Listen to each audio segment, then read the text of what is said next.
can stop us. Rolling out AM, coming your way. No way. Come on, good day. Hey, we're on our way. It's taking too long for you to be live today, but I'm with Ty Cooper and Romeo. You see, this is a happy day from both you and me. We're right here thinking it's coming your way. It's rolling out AM, baby. Have it your way. The sun is shining, shining, nice and bright, bright. The birds are chirping, chirping, and I'm ready to fly. Time to get ready, ready for another day. Hey, no one can stop us. Oh, we gon' learn to play. Oh, every day we learn and play.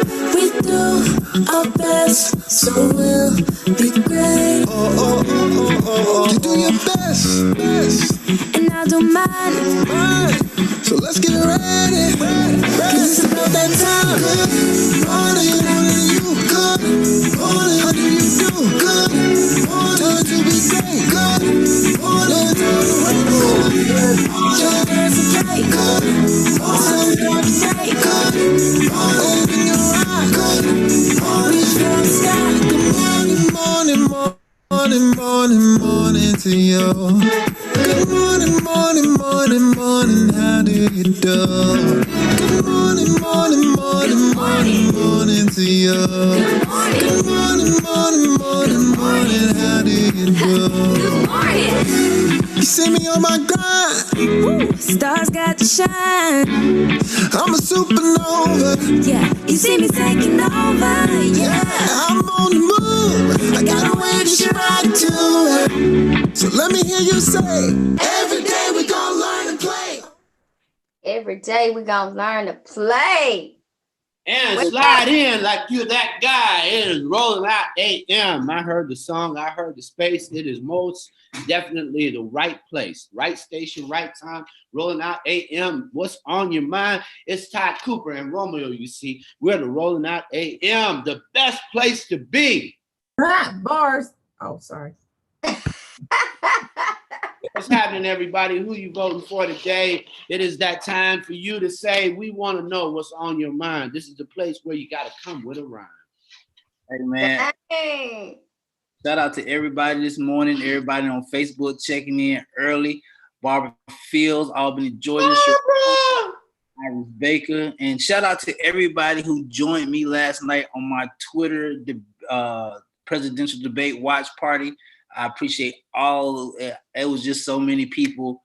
Ty, I called a lot of friends. We got a lot of millennials together. We actually sat and we actually watched and had a Twitter party, expressing people's feelings. It was interesting. It was interesting. I can say that it was different. Yeah. Oh yeah, definitely. Antics. And yes.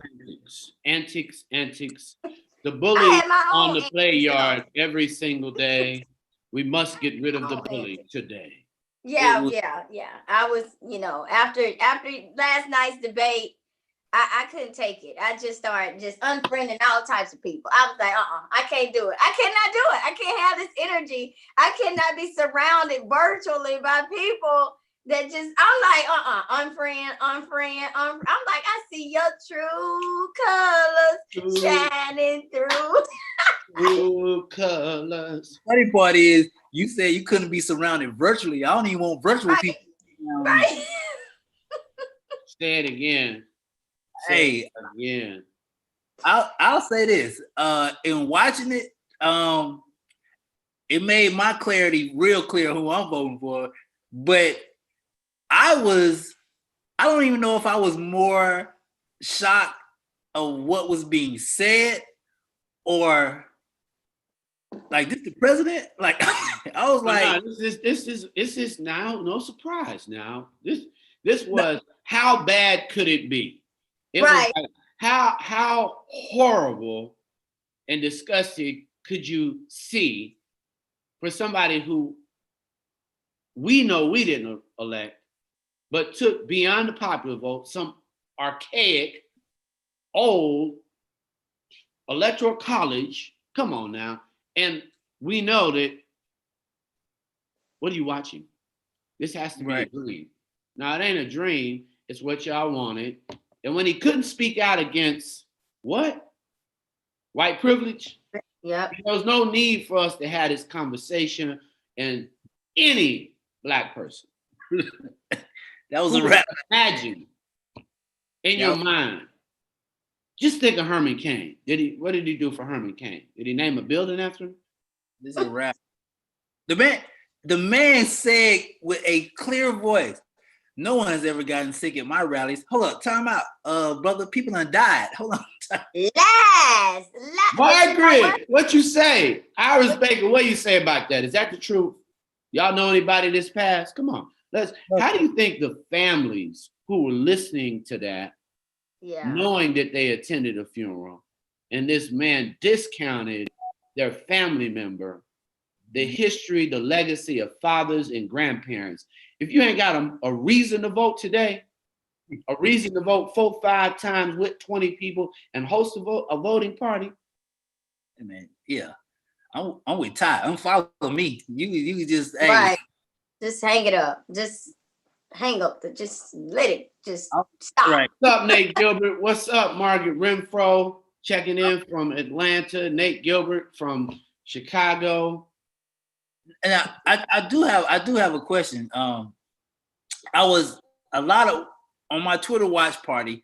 One thing that stood out that confused people was a statement, and I'm gonna read it because it came from Olivia, and Olivia is Spanish, and she said, "Did Mr. Trump just say racial sensitivity training is in fact racist to do?" When they were talking about police, and I sat there and I listened, and I was like, did this man just say racial sensitivity training is in fact racist to teach police to do? Huh?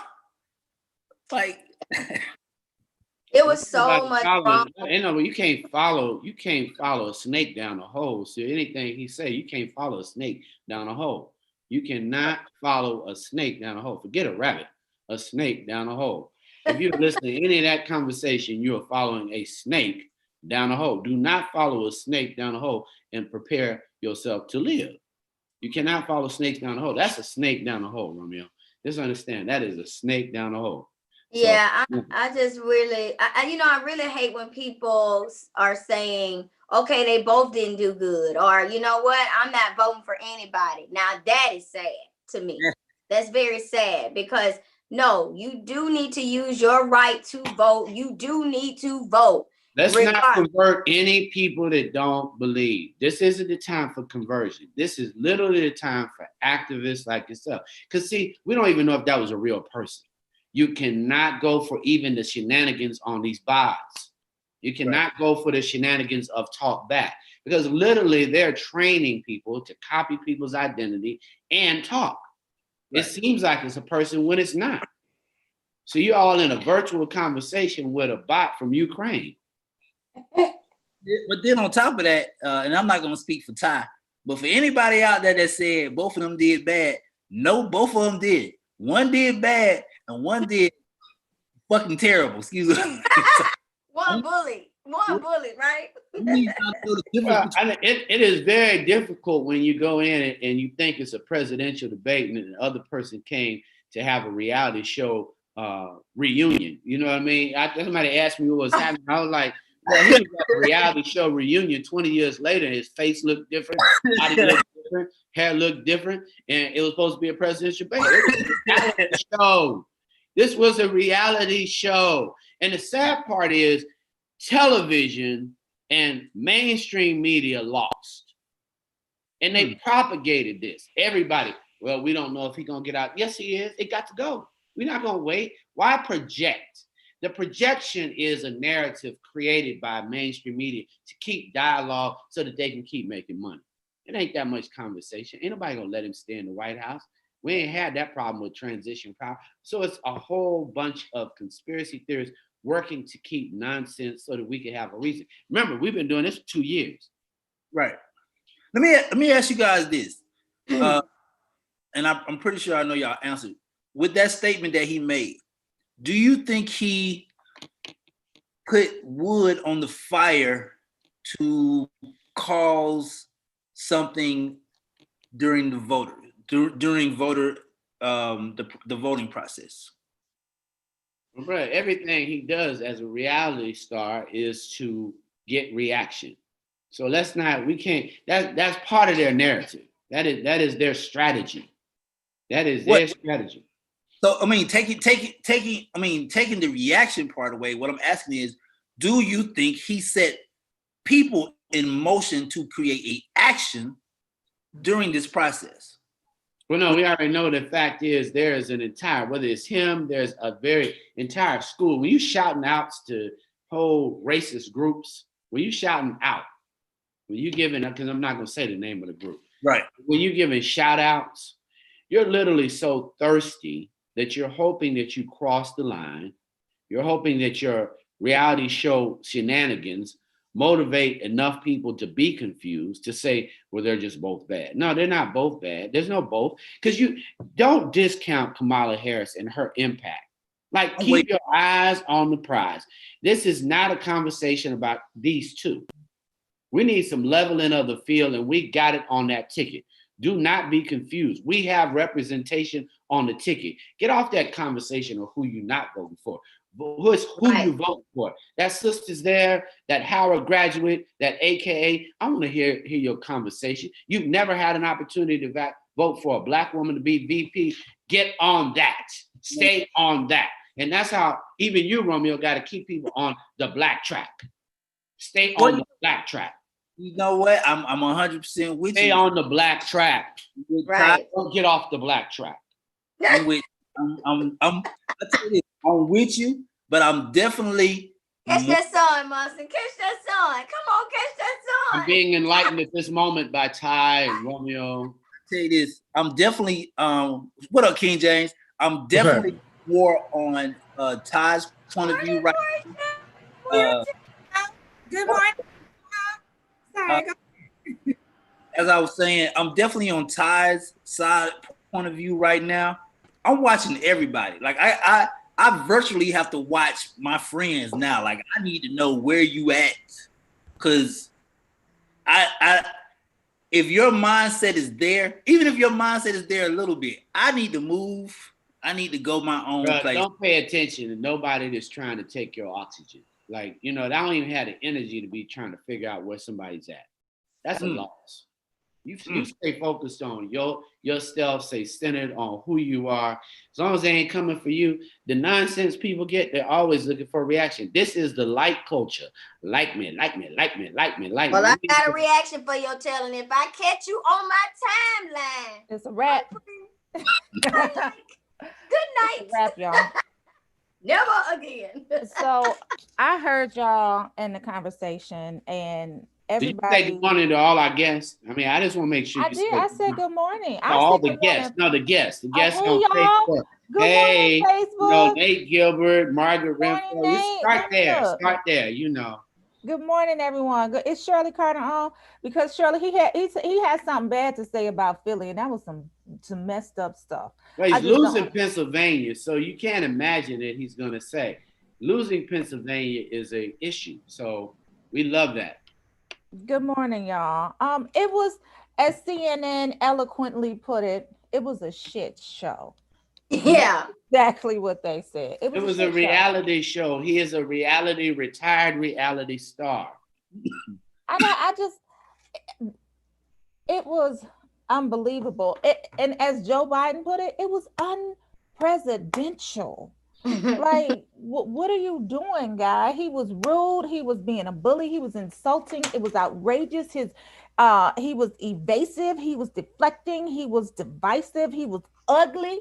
He was. Wait a minute, Portia got a whole list, y'all.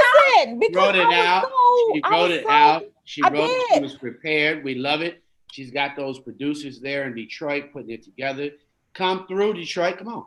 I'm just saying, he was accusatory. He was such a kid. Somebody said he has the mind of a toddler. I think that was Amir. I was reading his story. He has the mind of a toddler. And then the way that he steamrolled the moderator, I was so No. That was planned. last night. Because you got to remember who had it this time. That was planned. The moderator was planned. We were with that was planned. Well, it was not. If it was planned, he definitely fell on the sword because that was terrible. Well, that's Like, his job. That is his job. When you support that candidate, it is your job to fall on the sword. Let me, mm, hey, I swear, Ty, I thought he was gonna lose it when Trump started talking about his son. I said, "Oh, they finna fight." all I said- right. No, but see, that was a prepared move. You Right. know, that was a prepared move. You already knew that was coming. Every advisor had already said, you can't lose it on this. And then he's been taking that punch from inside. I don't think he knew though. I don't. He knew. It doesn't ever not hurt when somebody says something that they know will hurt you. Yeah. It's going to always hurt. Yeah. Now, that's going to always hurt. You know, I've lost my father. I know when I think of him, there is always a little part. You know the feeling. When you say that, you know the feeling. It's always going to hurt. You're going to always. I miss my dad. And so it's like talking about somebody you love. He knows what that is. That's what bullies do. Take advantages of emotion. So no, if he didn't have a counter for that, if he didn't anticipate that, give him a little bit more light. I thought he was gonna come around that pole. I thought he was gonna come around that pole. I'm no. Man, I You just know, think Biden, he will go off. He will lose it. I just think he's dog walking us into something that's very. I have an ominous feeling about what's about to take place because I think that he's definitely sowing seeds not only of discord but of distrust of the democratic process, and then he's threatening not to engage in a smooth transition because he's already know he's losing. So then you go ahead and you tell the people who support you to stand down and stand by. You don't denounce white supremacy at all. He didn't even he didn't even try to use sophisticated rhetoric, or he didn't even try to engage a subterfuge. He basically refused to even answer the question whatsoever and went straight to Antifa and every other answer. And he told the white supremacists, stand down. What do you want them to stand down for? What do you want them to stand by for? And I just saw on Twitter that the reports were that there were a bunch of white ring groups who were extremely pleased that he told them to stand by because he's asking for their permission and he wants the permission, but the permission to do what? What are you standing by for? What are you needed to do? So I'm disturbed by that language. It's part of the program. They've got to play to these 5 base. They got part of it. I mean, come on, man. We've seen them. You've had the representative on the morning show from Michigan. You need to get her back, Portia, so she can talk about this because she had the experience where they just came to the Michigan Capitol with their guns. This ain't a new move. It's an old narrative, a thirsty moment, but it also demonstrates where his base is and who he is. So no surprise, everybody, it's a fight. It is a fight. Kamala Harris, let's win. Every person who can be involved should be involved. And just so you guys know, something you might want to look for when you're on social media. Last night they made it clear. Please look for the hashtag SBSB, or people who are promoting SBSB, stand back, stand by, as a hate or a rhetoric towards violence. It's a rallying cry. Well, I mean, we just need Facebook and Twitter to rally cry, delete those accounts. All the people using anything racist, anything that is there. Come on, Facebook. Come on. Listen. Instagram. Look, we need you to do your job. We need you to do your job. For real. Do your job. Y'all, can we talk about is leaning which way he leaning? So can we talk about Joe Biden though? Joe, I was trying to get a message through to him on Twitter. Like I kept adding him, but I just wanted him to stop responding directly to him. It was clear that the Agent Orange's his objective was to agitate. That color is pea yellow. I just want you to understand. If you're ever wondering, Thai people want to know what dye color that is. What dye color that is? What are It's you not talking about? orange. It's On his pea yellow. face? Yeah, no, on his hair. It's pea yellow. It's pea Yeah. yellow. So anyway, I just wanted him to stop answering him directly. Like, stop talking to him. Like, he should have had the mentality of who you talking to, and just No, he talk had to to the look like American he's doing a people. fight. You cannot look. If you go in, see that's a female. You're a mom. You want to make an excuse. No, If I'm not you making hit an me, Mom, excuse. I hold on. just You've been to the school. You seen the boys. You got 2 boys. You hit me. He hit me. he hit you, but No, that's did what he they start. He physically hit. hit you? Did he No, physically no. hit you? See, and that's what you have to say to the boys. Did you? And the boy, they boys. They gonna go for it. He like. No, I think But no. he kept being rattled, and it was clear that Agent Orange's objective was to agitate, rattle, throw him off his square, Yeah. get Knock him him off his debate, pivot. Yeah. one-on-one debate. Like, that's not what that was about last night. It was about a presidential debate. But Which you gotta have fun at a reality show. I mean, they don't even keep you on the show if you ain't. I mean, it has to be part of the narrative. Walk away. No, I don't think so. I think styles make fights, and I think that while one is a bruiser, I think the other person can stick and move and he dance could around have, the wing. right? He This could is have. a sporting event. This is not a sporting event. This is No. actually a Munson, it's media called event. Munson. It's called a metaphor. It's called a No, metaphor. I know I'm what talking. metaphors are, Terry. Yeah, but what I'm saying is That ain't style. no, metaphorically, it's not a reality show. If you do a metaphor, it should be related. It's not. to Yeah. Last night was not a reality show either. I No, it mean, was. That's what was happening. That's why I keep telling you. This was purely a reality show. okay. So It you're wasn't using a a metaphor. And my It wasn't metaphor is that No, it's you can use the metaphor, but you can't tell me about my metaphor. What you're telling me about my metaphor? What are you No, I'm talking just about? messing with you, Terry. I miss you, man. I miss you. Okay, and what I'm trying to say is that I agree with Portia that he should not have engaged in every instance Not of banter. everyone. Not everyone. Like stick and move.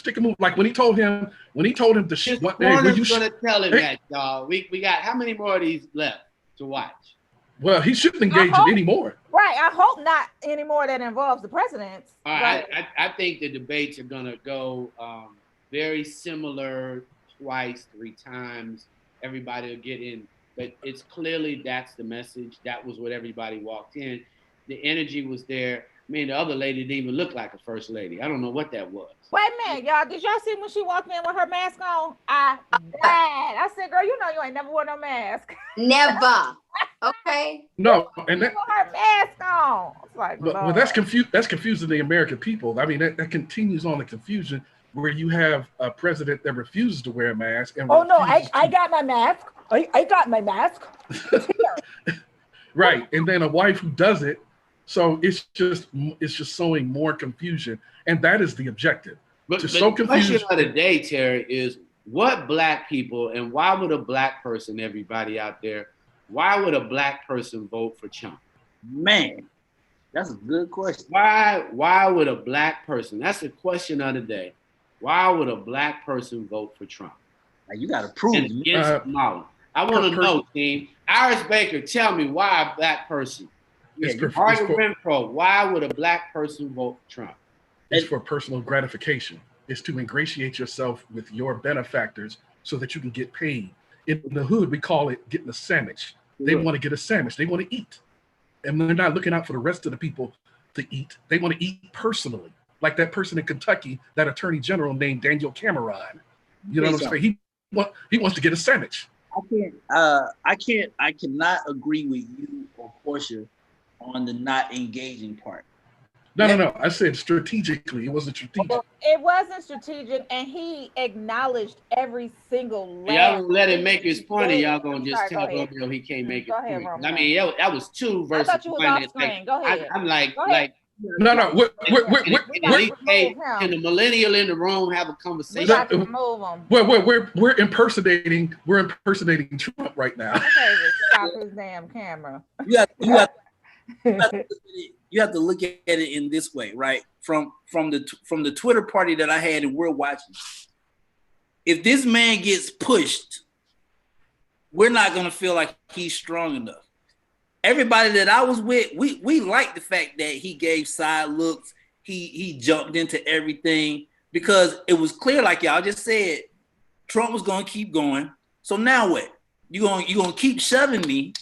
So yeah, I'm gonna respond to everything. I'm gonna react to everything because I need the people to know that I care about everything. That's the one thing that I got about from I will say out of all the chaos, at least I got a sense of Biden cares. I got that sense of comfort. He cares. Trump on the other end, I didn't get one sense of solid piece of information throughout that whole hour and a half.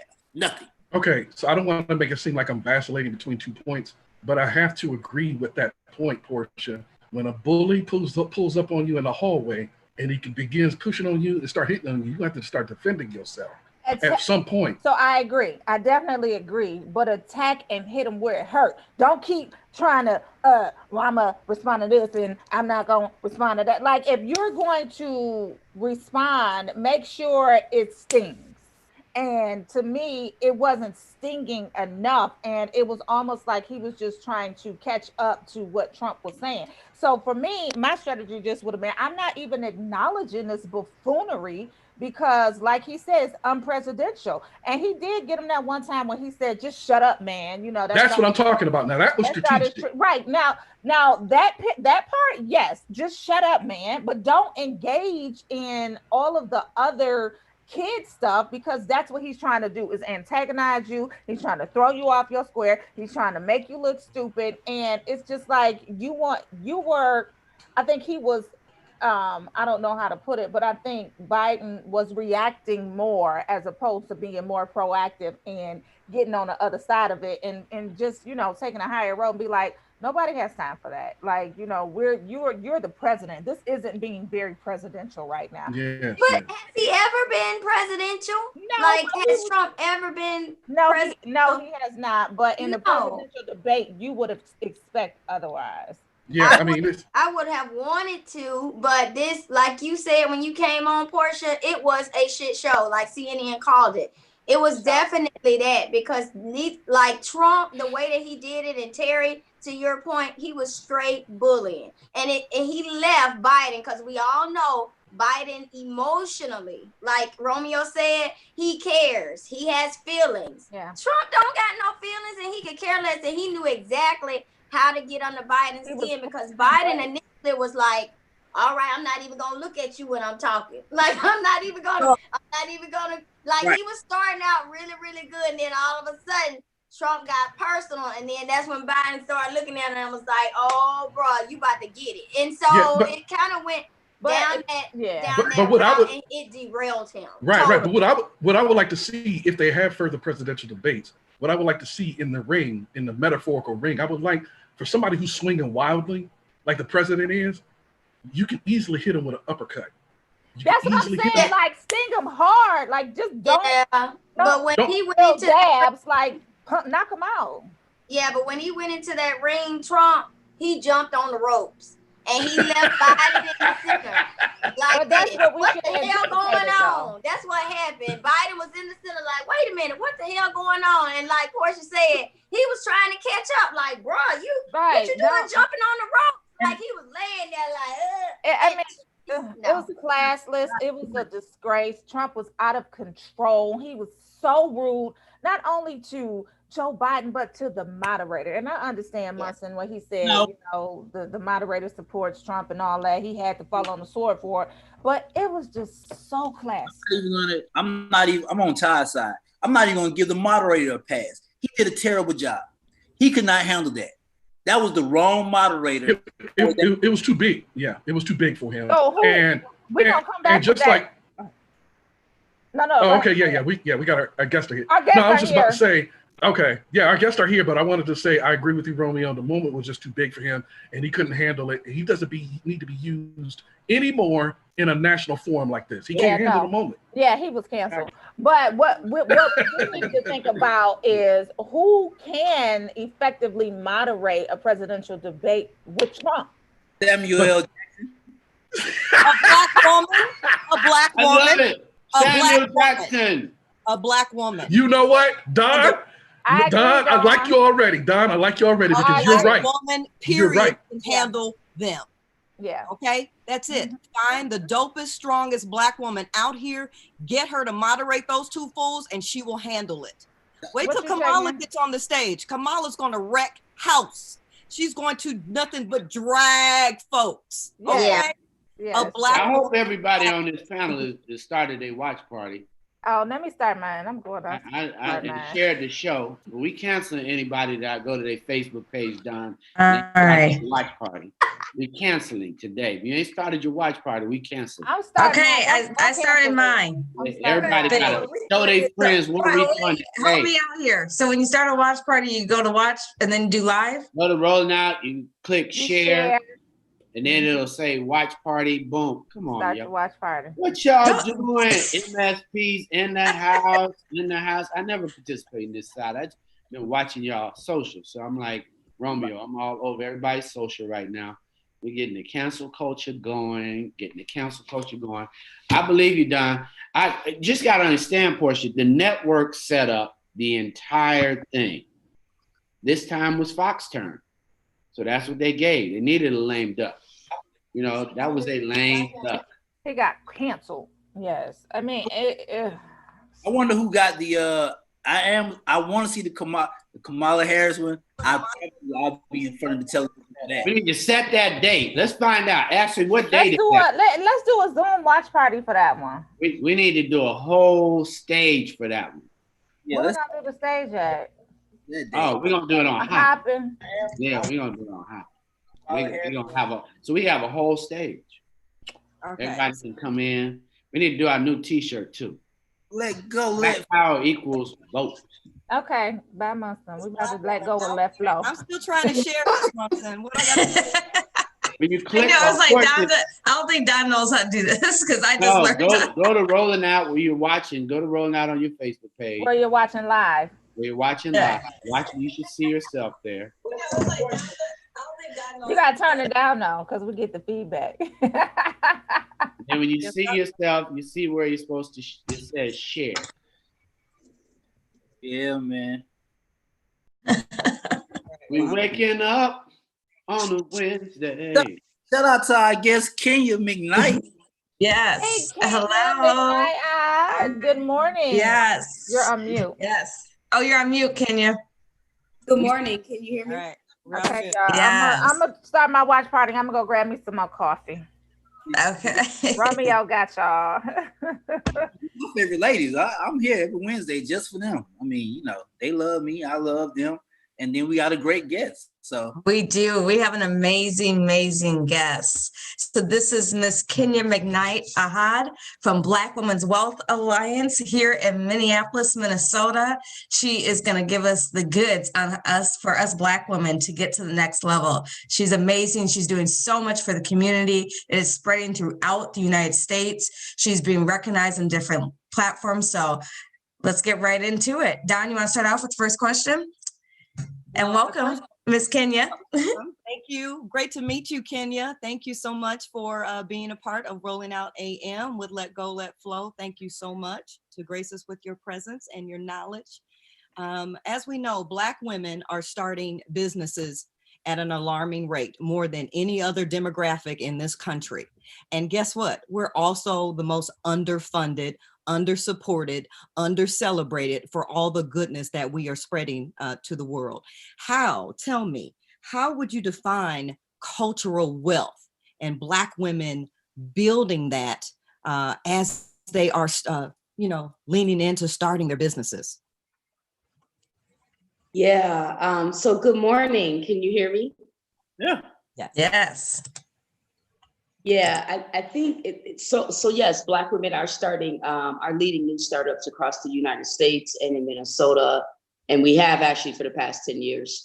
So we're outpacing even white males in business startups, but make no mistake, that does not transfer to business success. We are least financed in our businesses. I think for me, what was alarming is, we all talk about or have some awareness of the $1.5 trillion buying power that the Black community have. What is not always well known is that Black women control nearly 60% of that. So for me, it's imperative that we understand the importance of what generational wealth is, and that businesses are also assets, but they have to be built a certain way so that they can be passed on and live through generations of our family. So for me, it is a badge of responsibility that, particularly in Minnesota, nearly 80% of the Black women here are the primary breadwinners of their household, despite their marital status. So we don't wear that as a badge of honor, we wear it as a badge of responsibility, which also means that a lot of struggle economically is concentrated within Black women. So for us, simply, we target Black women in our work because we are the financial influencers of the Black community, and we've got to be accountable and responsible for how we spend Black money towards generational wealth.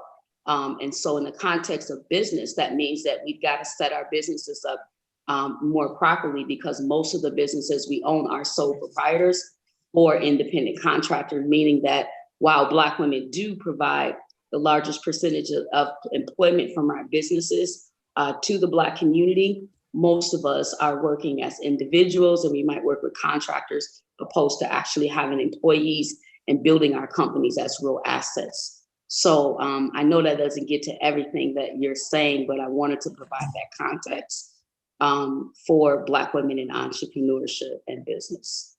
And what would you say the biggest gaps are in the opportunities? I think knowledge is probably one of the biggest disparities that we probably have. We're certainly a people of a great history and aspirations economically. We set trends across the world, particularly Black women in the marketplace, but we don't always have the social capital, which is the relationships, the knowledge and knowing about the broader entrepreneurial systems that white women and other folks have access to. And actually, we don't always create businesses that are aligned with the marketplace where opportunities are. But again, knowing relationships and then having a clear pathway to access to capital. You know, a lot of us are matriarchs of our family. We may come from some other generational barriers of credit, knowing how to build relationships with banks, those sort of things, not having assets, such as homes and, other, equipment and things like that, that can be leveraged for capital. So there are a tremendous amount. I think the greatest barrier is white supremacy, as we know, Right. as there's been 400 years of economic oppression towards Black people. With that being said, Kenya, thank you for all that. And I know we talk about this all the time. All of this stuff, that's our main conversation. But what is the best way for Black women to create wealth right now? What's some pointers you would give? Yeah, I think most things start with a vision, right? And so it's about, we have to think about how we want to add and what we want to leave here, what kind of legacy you want to build. For those who have children, it's like, what do you want to leave them? So it's sometimes we look at wealth building as just home ownership, but it isn't. It is a tool, but the idea of wealth is something that can pass on through generations of your family. And at some point with your home, you want to have at least 7 streams of income. So you want your house to pay for yourself. If you still working to catch up with your mortgage, then you ain't really building wealth like that, and so you got to think about, the multiple streams of income is important. So you own a business, okay, so you have contracts, with the government, you might get sponsorships, you might get grants, you might do other consulting work or speaking engagements. That's 5 different, incomes right there for your company or outside of your company. But for me, it's the basic fundamentals. One, what does your insurance look like, right? Your life insurance. Most of us in our community have term life insurance, where you're paying maybe $30 a month for a $10,000 insurance policy. Well, the average funeral is 10 to. No, still there? Oh, Did we lose her? is she back? Sorry, Okay, you're back. I don't know what happened. That's okay. Sorry about that. Insurance policy is critically important. You want to leave your children some money or your family. Right. You want to leave enough to be able to pay for your funeral, plus other things. And so, really examine your insurance policy. That's a wealth tool, right? It's important for those who work jobs. Look at you need to, review your employee benefits package. Does it really serve? Do you have short-term, long-term disability? Are you paying into your 401k? I mean, there's a lot of ways to build wealth. For business owners, you should have an IRA Roth account, building your retirement savings. How much money do you want to make when you retire? What does that look like? So, there's the stock market, investing in that, but a financial planner for those who can access them. We work with Thriving Financial to create affordable ways for people to access financial planning, where you have a person who will listen to you, understand what your vision is, and help put a plan together and provide you with a set of products and tools, that can help you invest in your future. But ultimately, budgets, savings, managing your money, but most of all, having a vision that you invest in for your future. Let me ask you this, because I love Black women. Number one, everybody don't have their own personal dawn and shake like I do, so I can walk.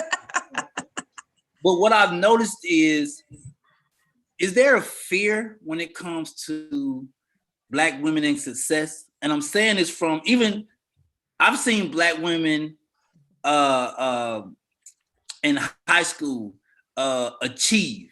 I've seen Black women in college achieve. And we're not talking about regular achieve. We're talking about like overachieve. But for some reason, when it comes to Black women in business, all those achievements are overlooked, and it becomes, oh, she's just a woman. And I've seen this marginalized to a point where the same woman of another color, we know about what's going on right now in the world, with the minimal amount of access or achievements, it's a walk through the door. Oh, come on in. Right. But the Black woman comes in with the plan, with the business, and sometimes even with the capital to start the business, but it's still a hold up. We got to review all this. Why has there always been a fear with Black women and business? And this is our topic right here. All three of us talk about this all the time. Go ahead, Kenya, you can answer it. Well, a nation rises no higher than its woman. And the conditions of the Black woman will always, dictate the conditions of the Black nation. So if the Black woman is up, then the Black nation is up. And so it's to most people's benefit to attack and undermine and keep Black women in a position of control that lessens her power, attacks her value and her stability. Because you have to understand that she is the keeper of the culture, right? All life that's Black passes through our bodies.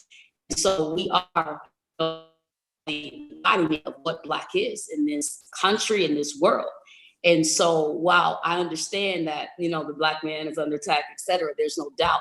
You have to understand that as your counterpart, I am too. And if you attack me, you attack the validity of the Black nation. You have no Black community without Black women. So we will always be attacked in that way. And so, this is why we're built with certain endurance, and strength, but it doesn't mean it doesn't come with pain, that breaks us over time. We understand that Superwoman needs support and help. This is why it's so important to uplift Black women and for us to really recognize that, it is a competition between Black women and Black men. We need each other. We play critical roles, but we have to be more protected than we are. The history of Black women is the history of this country. And we're the first woman to run for president. And we first a lot around here on every level. And, but we can't get that credit necessarily in the context, as long as white supremacy reigns, Black women will always be, I would say the neck that white men stand on. His strength from our oppression, right? He doesn't get strength from oppressing Black men. He receives his strength from oppressing Black women, as the opposite for white women to men. So I'm his polar opposite. So if you want to keep the Black down, you are to oppress Black women. Yes. Well, if I your know cup that- is not filled right now, Oh, no, if it wasn't, it should be now. That's Oh yeah, all she it is. comes. I brought A1 USDA prime time steak right here. She's amazing. She's a plethora of information. Love it. Hey, Bro, Romeo, I feel Romeo's joy right now. You're gleaming.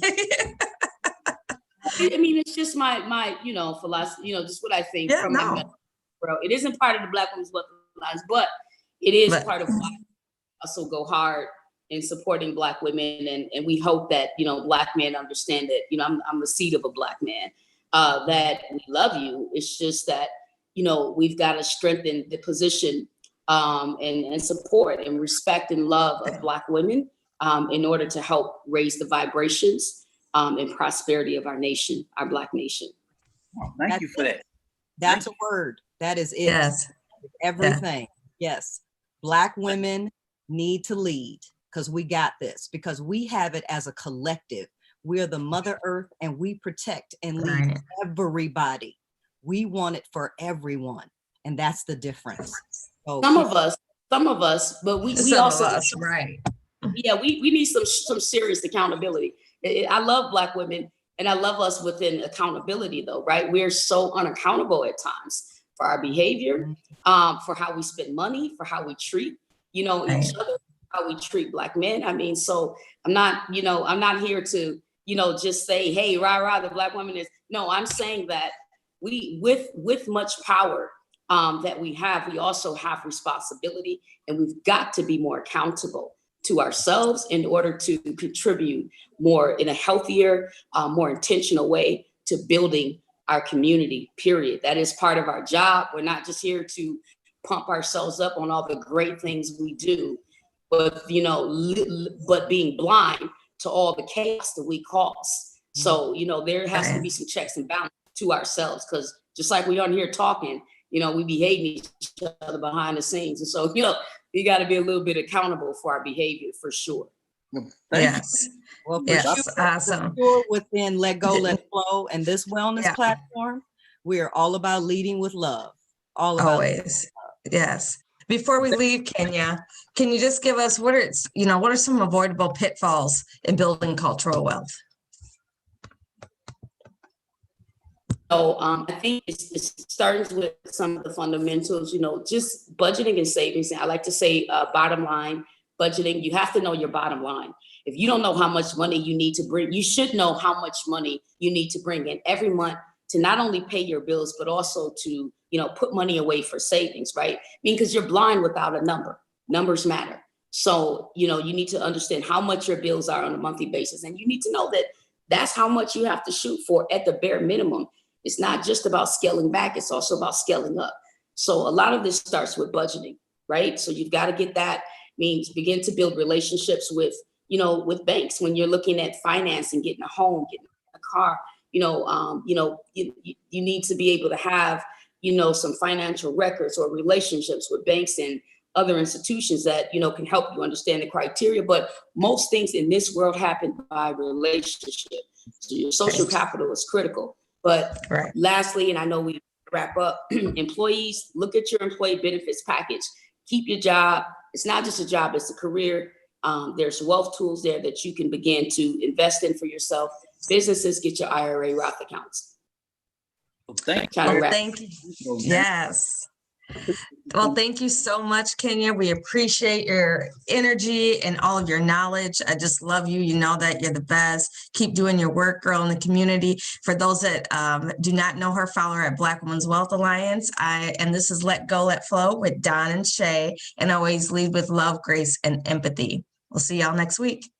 And put me on game. Bye, y'all. Bye, ladies. Bye, Romeo. Thank you, Kenya. Love y'all. Have a good day. Bye-bye.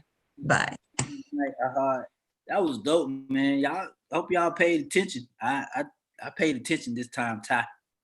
Kenya bought that heat. She bought that heat. I was trying my best not to jump in, like come on camera and be like, yeah, girl, yeah. But she was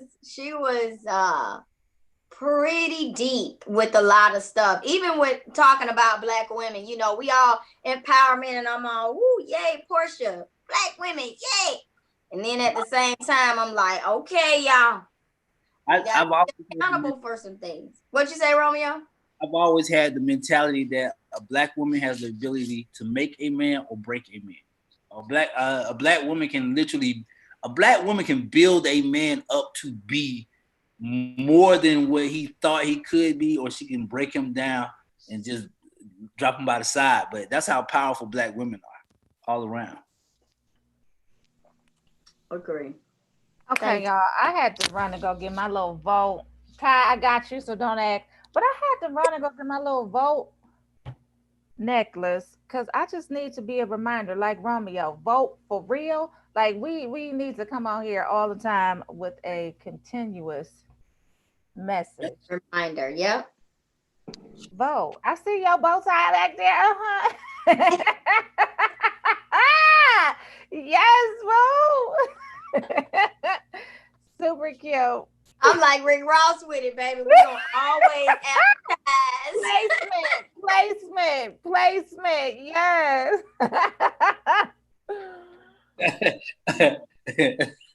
I like that, Ty. Ty gonna be driving down the street and she's gonna have a sign on the car, bow tie. What's that bow tie? Yep. Yeah, that's right. Mm-hmm. You gonna see Always keep it on deck. What? You're gonna see this work. That's what I'm talking about. You're gonna see this work. Right. You know what? I got something for you, Ty. That you need. What's up?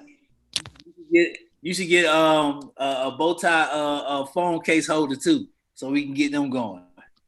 Get the fuck. Don't play. Never mind. Who he talking to, Ty? Who he talking to? I didn't know. I'm going to Facebook. Shout out to everybody on Facebook. And Connolly, good morning from Detroit. D Shields, Kathleen Colin, Iris Baker, Tanya Stinson, all y'all. Good morning. Good Y'all. morning. We want to ask the question, Portia. Why would black people vote for Trump? Let's ask the question. Why would black people vote for Iris Baker. D Shields jumped in. She said black women are treated as competitors from the start, which threatens the position of and brings out the insecurity of those who recognize our strength from the start. So she says black women are a threat from jump. Y'all know what y'all gonna get when y'all come against a black woman. Okay. Kathleen Colin said Al Sharpton can moderate. Yes, girl. Yes, Al Sharpton. Reverend Al. You know what? I can see Munson moderating. I can see that. That's cool. I'm ready to moderate, but it's controlled by big media. That's why I said it was on Fox. It was a Fox guy. If it was MSN's point, MSN had tons of women. Hillary Clinton was on MSN doing it when they started up. So I think each different media channel holds a different position. Right. Definitely want to get that information, Ashley. When is the next one and who's hosting it? She put it in the chat. She said the next one is. You could have just told him when it was. You didn't have to. Wednesday, October 7th. There we go. On what channel?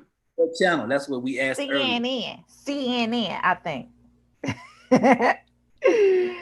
Interesting. What channel is it on, y'all? I'm still looking at Facebook. And she's talking about the vice president's debate, what she just said. Oh. That's what Kamala Harris, and we already know Pence. What is he go? Okay. We just want everybody what the date of that watch party. That's the one we're working on right now. Okay. That is definitely gonna be. That's a Wednesday. Cause I'm going out of town, y'all. I need me a little break. That is a win. I'll be back by then. You can't break the vote, portion. No, I'm gonna be back by then. I'm gonna be back. And we virtual anyway, so I can tune in from wherever I'm at. I'm just saying. That's right. October 15th is the just next make sure you ain't going. You make sure. I don't know that they can take 5 more people down in Mexico. Ain't nobody say I was going to Mexico. No, I'm just saying, I don't know from the rate of corona growing down there. I'm like, man, people thought they were running from it. Everybody bringing it to. Ran into right. Listen, that was the first time that I've heard of Tulum, Mexico. I'm like, where the hell is Tulum, Mexico, and why is all the black people there? I'm so glad that I am secluded on the other end of the continent. Because man, I agree with you, Munson. I was like, I saw these people hopping on planes, and I was like, hey, don't come down here. Right. Go back to Atlanta. But I can see Ty. I can see Ty hosting. I can see Ty sitting in the Oh, chair. you can't. I wouldn't even. This is what I don't understand, y'all. So, and maybe I do understand it, but how come they didn't cut his mic? Like, you got 2 minutes. You agreed to this. Everybody in your camp agreed to this, which we knew was a farce anyway. But how come they just didn't cut his mic? Like, that should be the rules. Like, after 2 minutes, your mic is cut. I think that would have caused more problems. Yeah. How?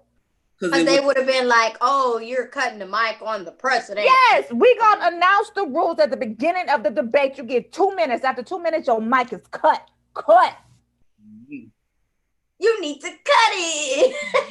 Better cut it. Gotta cut it.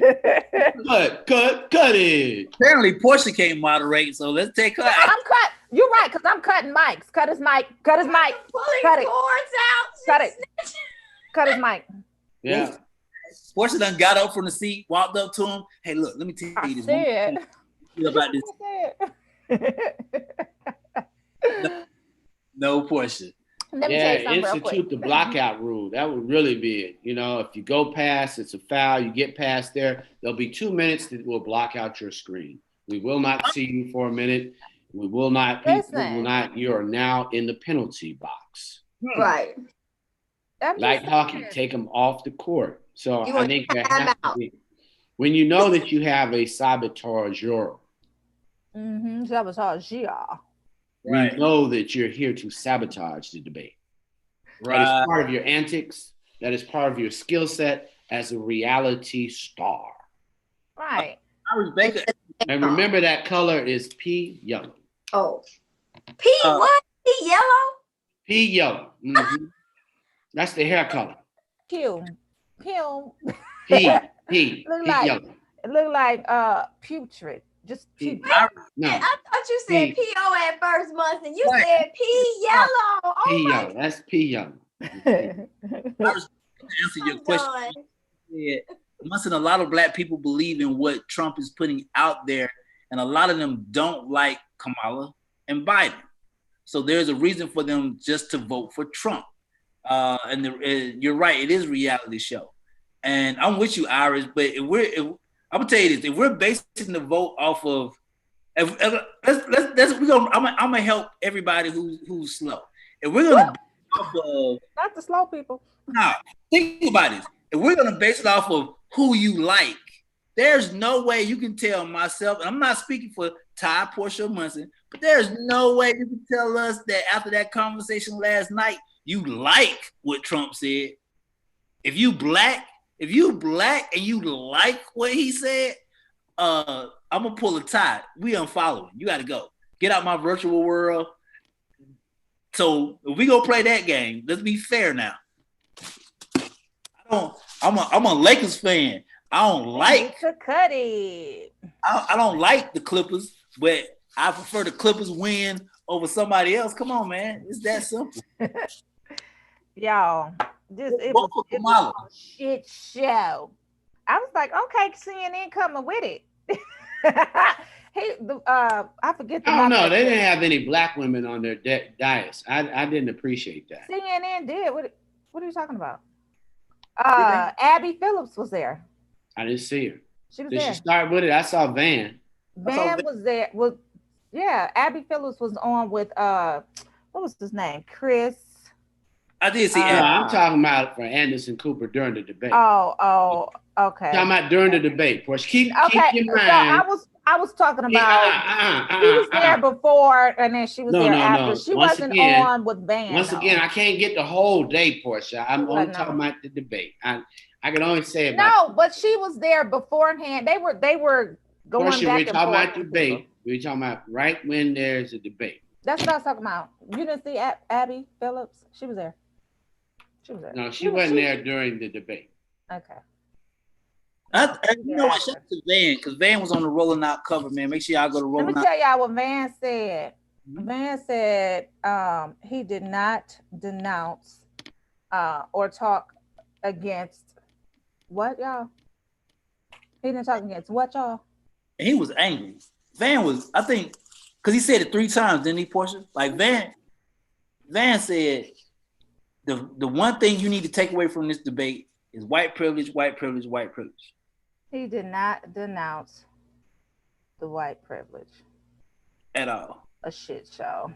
So shout out to Van. It was crazy, y'all. Check him out on the cover of rollingout.com. Go to rollingout.com. Check out all of our covers. But it was a great conversation. Yeah. He did not publicly condemn white supremacists. He ain't. Would not publicly condemn white supremacists. He would not publicly condemn white supremacists. That's what y'all need to know. For that? That's what y'all need to know. That's what y'all need to know. That's y'all answer. That's y'all whole answer right there. That's your whole answer. Roland Martin said any real Donald Trump supporter defending his awful behavior and performance tonight deserves to have their head examined. He was boorish, childish, nasty, overbearing, and petulant. Joe Biden proved he deserves to be the next president of the United States. That was Roland Martin? And then, that was Roland Martin. And then why he attacked Philly, y'all? Bad things happen in Philly. Who you talking to? He attacked Philly and Chicago. He attacked Philadelphia and Chicago. I think he He's not going to win Chicago, so that's not even consideration. He's losing Philly, so that's bad things happen in Philly. Oh my God! They was like, "How are you? How about you are the worst thing in our country? Keep Philly out your garbage mouth." That was one of the tweets. They like, leave us alone. Why are you talking about Philly? You know, he's Trump, losing. he bully everybody. He's losing. It's loser attitude. He's losing Pennsylvania. Keep Philly out your mouth, y'all. Got an L, Ty. He got an L coming. We just need to keep him with an L. Yeah, man. Keep the pressure on. Vote. So he might be running for Grand Wizard. Hey, he could be running for Grand Wizard just on the slide. You know, he could be running for Grand Wizard. You know, so he's running for Grand Wizard. Hey, man. Not president, Grand Wizard. He is running to be Grand Wizard. Well, he got the entertainment part down pat. He know how to do a show. That's he was so low, like he hit below the belt so hard. Like, how do you talk about somebody's dead son? You fight. We fight. It's a fight. It's a fight now. And not one. So I'm gonna give it to Joe. Not one time did he attack his family, his irresponsible, entitled, always trying to get over on something family that was in the, like, not one time did he even address them. I still haven't seen this. Who's Trump's son? Don't him and his wife have a younger son? Oh, Barron. We all talk about kids though, but Barron, they don't put Barron in the spotlight. No, okay. no. See, okay, so let's be fair. When it came to Obama's children, when it came to Biden's children, when it came to Clinton's children, I'm not saying talk about children, but we're not going to act like they're not in the playing field as well now. Like, come on, if we gonna bully, let's bully all the way. Yeah, we're not even gonna go there. I'm looking for our guest. I thought that was our guest. We're not even gonna go there. Got you. I don't even think it's necessary. Must keep catching this light. Oh, trusting him. Took Cash light. All right, wait. Did we do your report yet, Romeo? And I missed it. No. I thought we was on Portia's report last time I saw. All right, I We can- don't we know if can she's gonna finish finish it. it. She keep reading. I'm just trying to I'm get. I'm trying to find our doggone our guest. All right, so let's go, man, with the social report, man. Ashley, wherever you want to go, I'll go. If you go there, we can go together. If you get there, I can get there with you. But you gotta find your own ride because I ain't paying for your Uber. So where we going? Shout out Gwen Perry. First of all, shout out to everybody on this panel. Shout out to everybody that I rock with. It is International Podcast Day. That's right. International Podcast Day is today. So everybody, all of our co-anchors, all of our people that we rock with, all the people that we support, you know, from radio to television, we love you too. So happy International Podcast Day. I see you, Iris Baker. I'm not saying kids have something to do with it, but they do play a part. They do play a part. Next up on the docket, before we rock it, wherever Ashley take me out of my pocket, I cried a little bit. Serena has pulled out of the French Open with an Achilles injury ahead of her scheduled second round match against, I can't even pronounce her name, so we're going to say TP. But Serena will not be participating in the French Open anymore because of an injury. And, you know, she is the last tennis tournament she was actually put out and she lost. So people were really looking forward to this. So our prayers go out to her. Say it ain't so. Yeah, bless her. She's still the greatest tennis player of all time. Ever. She is a GOAT. Yeah, whether she breaks the record or not, she's still the best. Greatest of all time. Next up, as we keep going, I don't even know what's gonna pop up, but whatever's popping up. Hey man, I'm trying to get back to Disney World when the world get right, but Walt Disney has released 28,000 employees. Damn. They would have not been able to open back up due to the California law, and a lot of people lost their jobs over the weekends. So that's sad. It's, you know, and we still haven't seen the peak of everything that has happened or will happen. We talk about foreclosures, we talk about a lot of stuff. So hopefully everyone is landing on their feet or will land on their feet as a result of everything that's going on. But that's pretty unfortunate. 28,000. That's a lot of people. 28,000. Damn. But that goes to your point, Ty, because I wish that one of the things that, you know, speaking to your point and Portia's point, I wish that the vice president, I wish that Biden had talked about that a little bit more, about the ravaging economy because of not acting in advance or preparing for a pandemic that he knew was coming. So I wish he had talked about that a little bit more. He knew. I'm sorry, I got it. But he knew. I'm gonna give it to him. He knew. He deflected everything. Every time he kept going back to, when the Obama administration, he kept deflecting. He didn't answer one question. Yes. He didn't answer one question. Not one question. He knew not to go there, and that's why he derailed him, and that's why he tried to go straight for his emotions, like talking about his child, like Romeo said. Like, it was never really just a debate. To me, it wasn't even a debate. Hey man, hey Trump, what's your favorite color? Well, what you mean by my favorite color? Because you know I like Cheerios. The sky is blue. Hello. Well, I know your favorite color is black because you don't like to win. Just something stupid. Just shut up.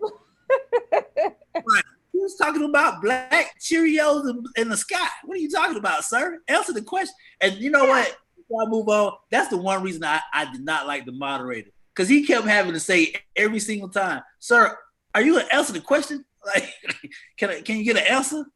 No, but I thought that your last guest, Romeo, brought up a good point. Maybe we need to get a sister in there to moderate. By the way, Kamala Harris is going to debate Mike Pence next Wednesday. So I want everybody to put that on their calendars for next week. And perhaps we need to have a watch party of some sort to support Kamal. Late. It's late. Oh, I just We already talked about that.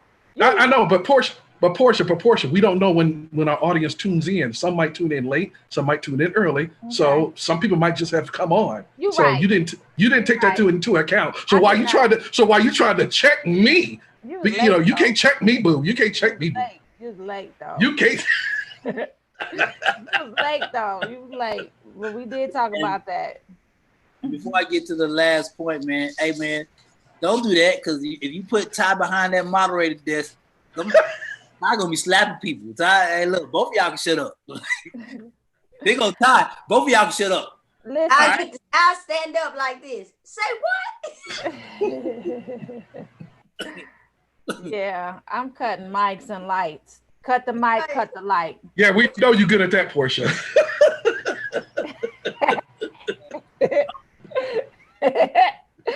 Absolutely. So next up, we got where we going, which really, this is more music related. So if you're not familiar with NBA Youngboy is quote unquote one of the top 3 hip hop artists in the business right now. He is still in court for Floyd Mayweather's daughter, who he was dating, who got into an argument and his daughter stabbed his ex-girlfriend. But NBA Youngboy just got arrested the other day on drug and felony possession and stolen firearm charges. But the lawyer says he's not guilty. Well, and also for him to only be 20 years old, he's had a very, very active young adulthood. He also got arrested last year during a shootout in suburban Miami at the Rolling Loud Festival. Yep. So he just stayed. I mean, this dude is just attached to drama. So shout out and bless that man with love. He needs to slow down. He needs to slow down. Okay. I think one of the OGs need to Talk about mental health. We talk about, lots of things. Some people want to live Tupac's life. They really believe in that we don't want him to be here. Some people want that fast life. And shout out to even people that encourage that, because the record company wins when that happens. That's true. That's true. We're not here. Yeah, that's true. And it's funny because, after Tupac died and after Biggie died and others died, they become lionized and canonized. And then the record company sweeps up all that money because you become bigger in debt than you do in life. And the record company, not the artist, get all that money. Well, let me end on a good note before our guests get here. Last night on my Twitter watch party, my partner, Lil Baby, jumped in and he actually left a comment, which I thought was very, very inspiring. He actually said that he does not want to be seen as a political figure, but he still wants to make a difference in his community. He said, I don't want to be no Malcolm X. But in other conversations, he said that, but he did join the car. This is what I love. He was watching the debate. He did join the Twitter party, and he did make a statement of, I'm doing my part, but don't account me for the entire hip hop community. Just judge me for me and my decisions on how I vote, how I move, and the music that I make. So I thought that was so unnecessary. I think it goes back to Monson's point. You don't have to be in the streets, but you have to be in the struggle. Well, we got a guest, y'all. We got a guest, y'all. Kwanzaa Hall is here. We can hear him. Hey, how y'all doing? Good morning. Good morning. Good morning. Okay, I see y'all can't see me. I'm not looking as beautiful as y'all are. These ladies looking so nice, and Monson's used to do it. And Terry, I don't know, but my brothers. I know. Good morning, y'all. That's my guy, though. Terry, what's going on? Haven't seen you in so long, bro. I'm hopping on, y'all. I'm hopping on. Oh, so that's how you greet me? You ain't seen me in years. So that's how you greet me. Where you been, bro? Man, you supposed to be over here writing this campaign. So, I'm sorry, I ain't talking about campaign. We talking about the debate. But man, I'm all in my feelings now. You want me to be a part of the campaign, but you gonna talk about me, man? You know what I'm saying? I missed the teamwork, bro. Romeo, get him, man. Get him, man. Romeo, look out for me, bro. Look out for me.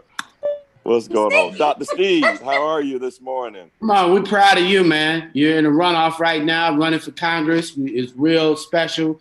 Just wanted to make sure we wrote big shout outs to the winner of this last, and we've got people to come back out and run for John Lewis's seat.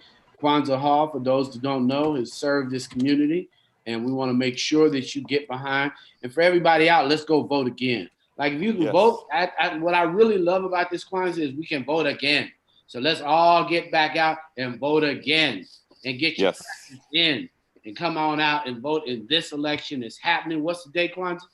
It's going to be December 2nd, but we're working to see if we can do some other things. There were some commitments made on a couple of forums that spoke to all of us colleagues. If we were not to win first place, that we would fold under and work together to support the nominee, not the nominee, but whoever was the top vote getter in this go round. So that conversation is to be had, but I think that in the spirit of what we saw last night, that level of discourse and discord and lack of leadership that we're seeing at the federal level, we need someone there every day right now, speaking on our behalf. And, basically, no offense, but those were all three white men doing whatever they were doing. And we weren't even in the conversation. If we were, the way we were in it was like just sideline. So we need to put our agenda on the table and have some people speaking from our perspective, our vantage point, and who have shared interests. I definitely have the same interest that you all have on this call and that your listeners and viewers have. And I think that's what we need to do, close this out as quickly as possible so we can move the Black agenda forward that Rolling Out does such a good job of speaking to. Thank you. Thank you.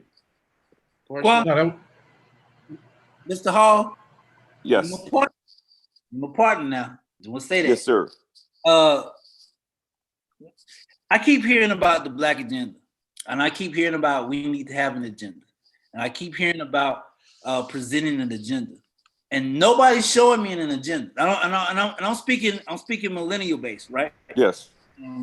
Because it's difficult when, like, with my mom and my dad, and the people that they had leading, gave them the plan. This is the plan. This is what we're going to do.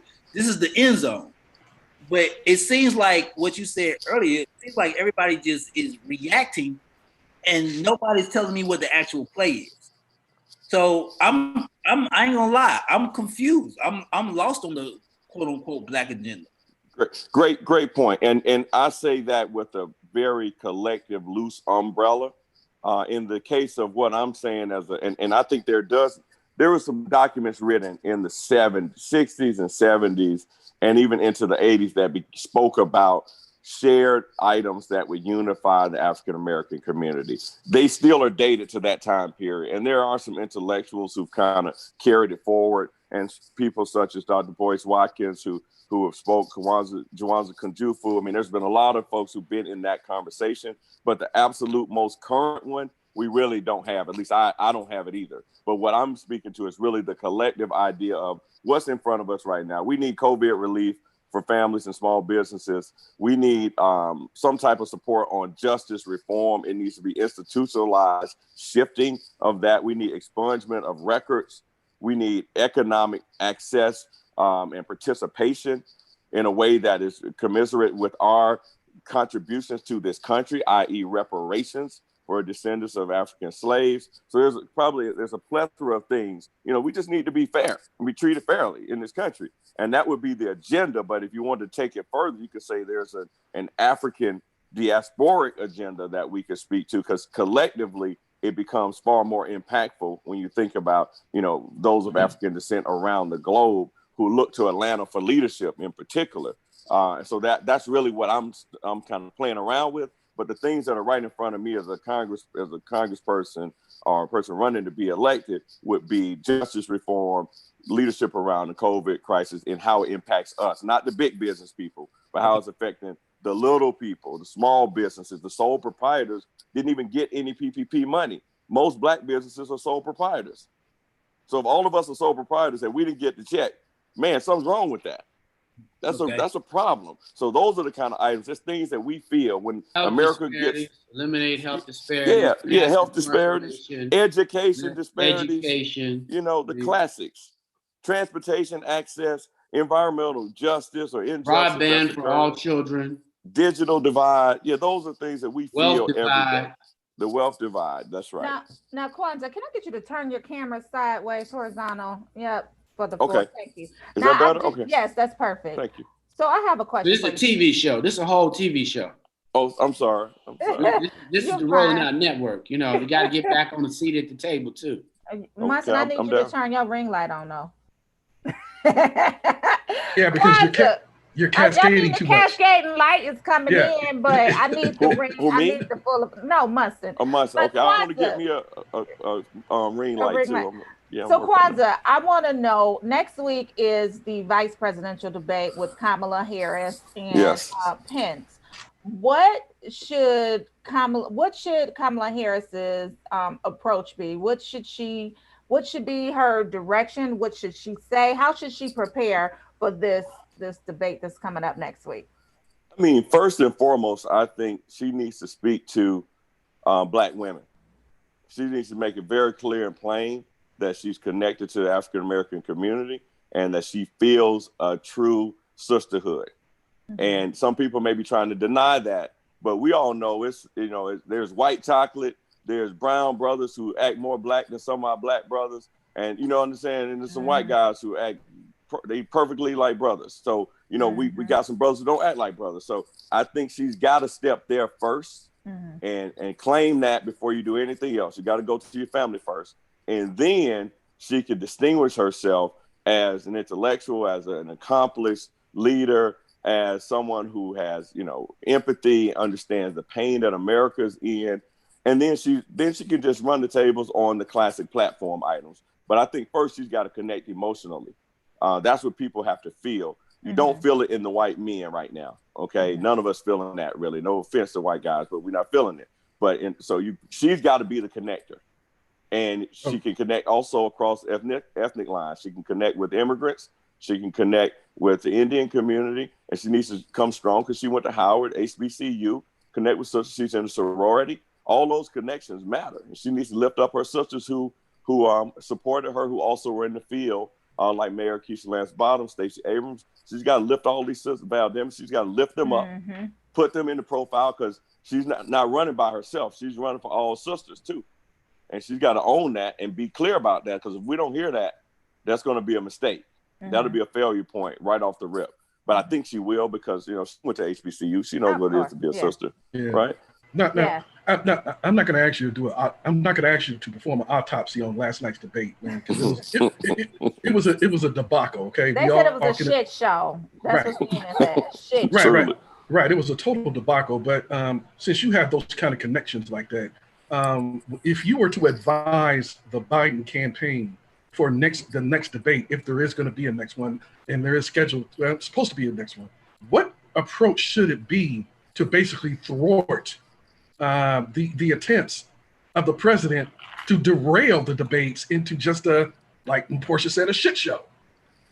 Well, so first, let me just, in all honesty, I was, in the middle of praying and waiting on our election return. So we were kind of between, closing out the campaign, our election, watching the debate.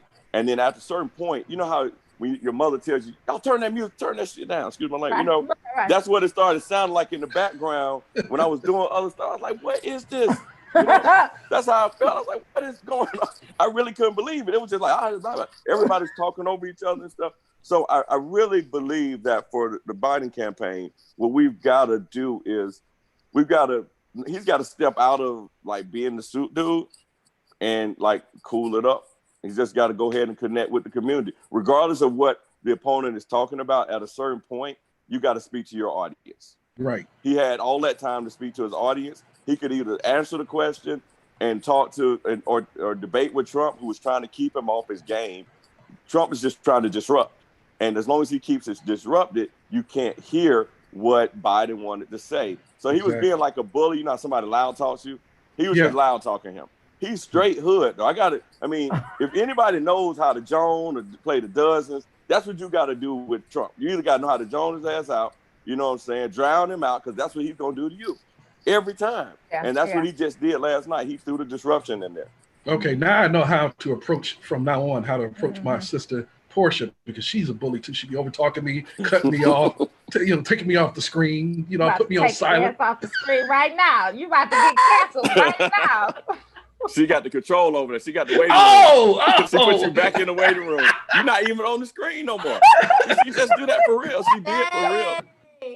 Hey, I don't do it like that. I ain't gonna do it like that, y'all. No, but Mr. Hall, I agree with what you were saying, because what Biden has to now do is like re-strategize, because that was a bullying moment. Like, it wasn't even a debate, really. He just like went after him, derailed him. Biden then went emotional internally, right? Didn't even get to answer the questions. Like, it was, like Portia said, it was a shit show. And but the strategy in which you just stated in relation to, okay, so if you know he's gonna come this way, you need to make sure you are fighting back the next time in the way in which he comes, because he totally deflected and didn't answer any questions. But if you think about it in that perspective or that way, that will definitely change the narrative and create a more so of a debate. That's right. You're absolutely on point. I agree. No, I'm sorry. Go ahead, Roman. So I said this earlier, and I don't think people understood what I was saying. So last night I had a Twitter watch party, right? And I noticed a change socially when he made the statement where he wouldn't denounce white supremacy, and then he made the hint towards a certain group. I'm asking you, because you probably know, did he? And everybody always says, well, he's been doing it. I'm telling people it was something different. Did he activate a certain group of people? And then what I mean by activate is, as soon as he made a statement socially, I saw these people jump online, and Twitter just went crazy with their hashtags, their propaganda. Like, I felt like he activated something totally different than what he normally does. Yeah, he basically used euphemisms like Proud Boys and Stand Down to basically endorse the white supremacists on the sly. So right. I want you to, So I understand what you're trying to say, Romeo. Because what I'm saying is what I saw a different activation. It was like he gave people a certain group the go ahead button, and then all of a sudden Twitter. I just saw the hashtag. I've never seen a hashtag move that quick. And I'm a Twitter. A lot of what you're talking about is artificial intelligence, Romeo. Mm-hmm. Like, don't not anticipate that there are bots. There are millions of bots now trolling, waiting, even suggesting that they're not real. What I'm saying is, did he activate another level of hate? That's what I'm asking. Because I would say yes. I mean, it exists in artificial intelligence because artificial intelligence is artificial. It's manufactured by human beings to achieve certain goals. I went to MIT, so, the whole world, all this sci-fi stuff, people want to see come real. But people also want to use it to control and to manipulate and to maintain the status quo for whatever that is. In this particular case, he sent out the code word, just like somebody do a high sign. Crips and Bloods send out gang signs. You say one word, those fraternities and sorority girls, they say that skew, all those little sounds, and everybody know what it means. Walk in the room, see them smiling. She throw up that little sign, they finger signs, and it's going up, it's going down. That's the same as artificial intelligence. You walk in a party and you hear that sound, all of them click up, right? That's all he did. He just threw his gang signs up. He threw his game down. Or somebody pushed the button and they started all these fake people that really didn't exist and had them commenting all and hashtagging the same moment. I mean, that's the whole moment of the bot, the artificial person that's really not there, but they understand it. Did they time it? Of course. They had people who were actually polling during the whole debate, seeing where people were. How do you feel? If you didn't get I the was call, Russia. didn't get the tweet, you were served something else. Yeah, but Are it's you something. watching on your phone? They watch. Okay, you're watching on your phone. Let's send her a text. Yeah, but I'm thinking Romeo was speaking to, I think it was a little bit more ominous last night because he kind of like told him to stand down and stand by, like as if to be on standby, to be ready to be activated, to do something, like to storm a But beach. it's a dramatic play. So you want to look dramatic. You want to be clear on where you're going. You know, what did you expect? No less than he has to play to that base. I mean, literally, he can't say, "Hey, bros, what's happening? We're gonna have some fried chicken tomorrow." I mean, come on, man. He's to that group that's looking to be empowered. When you think about taking over the whole capital in Michigan with guns, Terry, this isn't new. This isn't a new maneuver. It's a strategy. Yeah, but there are layers to the game. There are levels to the game, and I thought, like to Romeo's point, and I would like Kwanzaa to speak on it, that he tried to take it to the next level. Like there's levels to the game, and so he says, "Stand down and stand by." And I'm not just going to take that lightly. That's not empty rhetoric. That was real last night to me. I felt that. Mr. Hall, I wanted to ask you a question. You know, I really, and we posed this question amongst ourselves earlier on the show, but definitely I wanted to ask you this question because we do have people that are out there, Black people that still have not decided or just don't even know whether they should vote or not. So what would you say to them, or what advice would you give them? Well, first of all, I mean, I think you have to think about what matters most to you. What are the 4 or 5 issues that matter to you in your life? And then you define your personal agenda based on that. You know, well, man, I don't have a house, or I need transportation, or I have a great company, but I can't get any financial assistance to help me grow my business. The banks don't work with me. I need to improve my credit. Whatever the challenge is, I need health care. My children aren't getting educated. And you write down your top 3 to 5 things. And when you look at it, then you go find each of the elected officials who are saying they want to represent you at the national, but also at the state and local level, and find out who aligns with what matters to you. And then once you find that person, you start talking to them and say, help me understand why you feel this way. Are you really trying to do this? And you do your homework. It's worth it to do your homework. It's worth it to reach out to elected officials because you never know. One might actually answer your call, like me. If you call me or you see me out, I'll respond to you and I'll try to help you and solve problems, even if it's not in my jurisdiction. But you find people with alignment and then you can build from there. But the goal should be to identify good people to represent you, to do things that you really don't know how to do, or you don't have the time to do, or the capacity to do. Just like when you're in the neighborhood, you're growing up at home and you're like, well, we need one person to go do this project. Who do you usually pick? The person who's good at doing that kind of stuff. Now, I picked DJ Mars. That's who Yeah, I DJ Mars. What's up? DJ We Mars. got a guest. We got a guest. We gotta Hey, pick DJ. DJ Mars. You know. What's up? What's up, Turn your people? camera, DJ. What up? What up?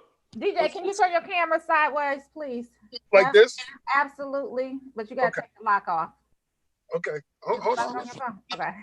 You said take the lock off? Yeah, take the lock off your phone and turn it sideways so the screen can shift. Yeah, our HBCU. Pull up the asset. Our HBCU. Our HBCU. It is happening. It is going down. And DJ Mars is definitely going to be in the house. Welcome to Rolling Out AM. Wake up call. What's up, everybody? What's up? What's up? What's up? Kwanzaa, I voted for you yesterday, bro. Thank you, my brother. I don't know if I'm allowed to say that, but I yes, did. absolutely. Come on, man. We want everybody to vote. We don't care. We are for the culture, baby. We are Rolling Out is for the culture. We've got our HBCU happening. You're DJing over there. Obviously, shout out to CAU. Shout out to all the HBCUs, but clearly Alabama State, Stillman will be in the house. Our HBCU, Ashley, do we have to wait any longer to pull up the asset? What's going on, Let me DJ see if Mark? I got it. Thank you, Ashley. There we go. There we go. All right, Oh, DJ nice. Morris, we see you. Mhm. That's what's up. We got Tuskegee in the house. We got Talladega in the house. We got Miles in the house. Stillman, Alabama State University. Thanks, Ash. Mars, what's it like, man? How's that DJ life going? What you looking forward to this virtual homecoming? We got virtual homecoming, so you're putting it down with Coke United. What's happening? Man, you know it's weird because generally me and my team, the Run CAU team, we throw a big physical party during homecoming. Big. We start Thursday, we do Friday, do Saturday, and then we end up Sunday. But now we're switching gears. So when this opportunity was presented to me, it made sense because everyone's stuck inside. So the collection of the different HBCUs and the representation of all of that energy is being directed by this is we're going to make it dope. We're going to make everybody feel like we're together, even though clearly we're separated. Hence the term virtual and whatnot. I think the thing that the HBCU streets are saying is that they at least want to some way somehow feel like they're on their yard, whatever their yard is, whether it's Tuskegee, whether it's ASU, GSU. whether it's Georgia State, whether it's Grambling State. Grambling State. We'll do that. Grambling State. Okay, yes. Talladega. They at least want to feel it. So I think this is an opportunity to at least give them the opportunity so that they can feel like they are at the physical homecoming. This man, they got Grill Masters on that show with you guys. They got you. They got DJ Fingers. I mean, come on, man. What you gonna be playing? What's your homecoming classic in your playlist every time? Your number one go-to. My number one go-to is Luke. I'm not even there we go. The clean version is obviously when I came to Atlanta in '91, Luke was the dominant sound. I don't care if you went to Club Excess. I don't care if you went to the Warehouse. I don't care if you partied at Lower Manly at Spelman or you went to the gym at Morris Brown. Luke was the dominant sound. So for my audience, my peer group, when they think of homecoming, they think of Luke. They think of Frank Ski's big record. They think of Chicago house music. The beauty about Atlanta, the AUC, it was a melting pot of people from all over the place. New York, Chicago. When I say Chicago, I'm speaking of the Midwest. Obviously California. Ohio, Yep, and definitely Florida. Florida, the students from Florida migrated to Atlanta in such a heavy wave. There was no way to get around that Luke influence. It was so infectious back in the 90s. So when you think of a sound and you close your eyes and you think of a sound that represents HBCU homecomings and particularly the AUC, it's Luke. So you're gonna hear that on my set. Y'all shot a new you and Brian just created new with that whole Shake Your Money Maker. Yeah, he's on fire right now. He's on fire. So sonically, I'm going to represent that. I'm not going to play Luke the entire time, but you are going to hear that influence, that R&B bass fused influence you will hear during my set. Hey, Mark, let me say, I want to say thank you, man, because I need to give you your flowers now. Thank you, bro. As a DJ, I'm dope. Don't get me wrong. Don't break your arm. Pat your own self on the back. But we're supposed to promote the guest. and our HBCU, because that's what's happening. What day is it? What day is it? In the whole country. October 10th. October 10th. I'll be there. Registers. We need people to go register so that they can actually see them. We want our community to be connected. Okay, go ahead, Romeo. Yeah, go ahead, Romeo. Jesus. When Greg Street introduced me to you and Baby You kind of sent me on a path that was totally different. Like you're one of the dopest DJs I know because you can play for everybody. Thank you. A lot of DJs can't play for everybody. I'm talking about, I saw you do an event one time where you accommodated every sound for every color for everybody, and it was so inclusive. I was like, I got to get out of this trap stuff. I got to figure this out. Hey, man, I love your creation. I can't wait to see what you do for the HBCU. Thank you. I appreciate it, man. And obviously, the energy is to engage people in the voting process. So you're going to hear a lot of that messaging throughout my set because we saw it last night, man. We got to change a whole lot of things. Yesterday, I felt good when I voted. You know, I live in Summer Hill. I went right over to the spot, right over by Georgia State Stadium. I voted for my man Kwanzaa Hall. I'll be back. I'll be voting for him again. And this is December, correct? December. That's right. Yep. I'll vote for him again in December. And last night's situation, I won't even call it a debate, said that there's just some things that we have to change. There's certain people we got to get out. Certain families we can no longer allow to represent us anymore. So voting, the message and the energy of voting will be very, very prevalent in my set on the 10th. That's what's up. That's what's up. That's solid, bro. Yeah. Solid. What are your best homecoming memories? Because you've had some greats. You know, I thought about you when it was the verses, when they had verses. I'm like, DJ Mars used to crank up every Monica set that ever happened. My best homecoming experience, was we had a party one year at the W in Midtown, which is the largest W on the planet. We had maybe almost 10,000 people in that space. Really? Every room, every ballroom, every club in the W Midtown, we had it packed out. We sold out the entire hotel, and that is the largest W hotel on the planet, and we packed that out.